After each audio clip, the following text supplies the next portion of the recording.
the shows that we did, that we carried on doing after we both left, and we were doing Edinburgh and Rooms Above Pubs in London, and eventually we got seen by an agent, and then we started subsisting as comedy writers, writing for other people's shows like Armstrong and Miller, and writing the links on the Jack Doherty show on Channel 5, and various bits and bobs, and then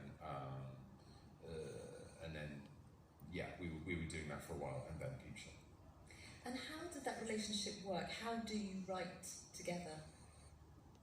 When we were writing sketches, because we ended up doing 5 series of That Which on the Web Sound on the radio, and 4 series of That Which on the Web Look on BBC Two, and before that we'd written loads and loads of sketches for other people, and indeed on stage as well. The system was, and this was quite economical, we would go to the pub, and we would, with a couple of notebooks, and we would start talking, and we would usually start talking about what had annoyed us lately, whether it was in the news or on TV or just our friends, and you would come out of that evening with, you know, gradually deteriorating handwriting, with 4 or 5 sketch ideas, and then the next day, sober, we would write those up. And it became quite an efficient system. I mean, we were working together so closely. I mean, he was the first vertical person I saw every day, and vice versa. And for 2 people who were not in love, we were spending an enormous amount of time together.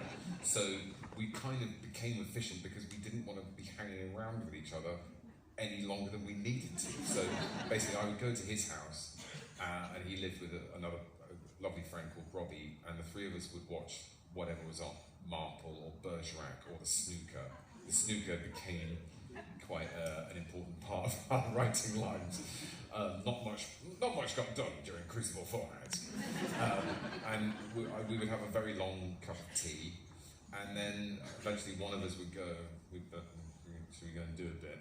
And then we would glumly trudge up to his bedroom where his computer was, and then we would knock out 5 sketches in a couple of hours, and then I'd go home, and that was.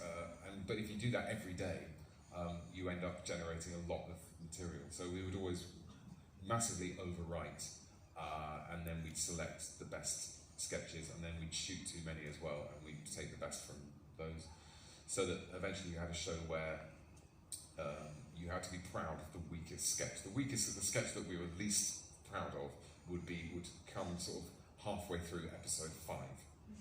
So you front load, episode 1 is your strongest material, episode 6 is your second strongest material. Everything else, up to halfway through episode 5, will be the sketch that you're least proud of. And as long as that was better than anything that Matt and David were doing, no. As long as you were proud of that, then we were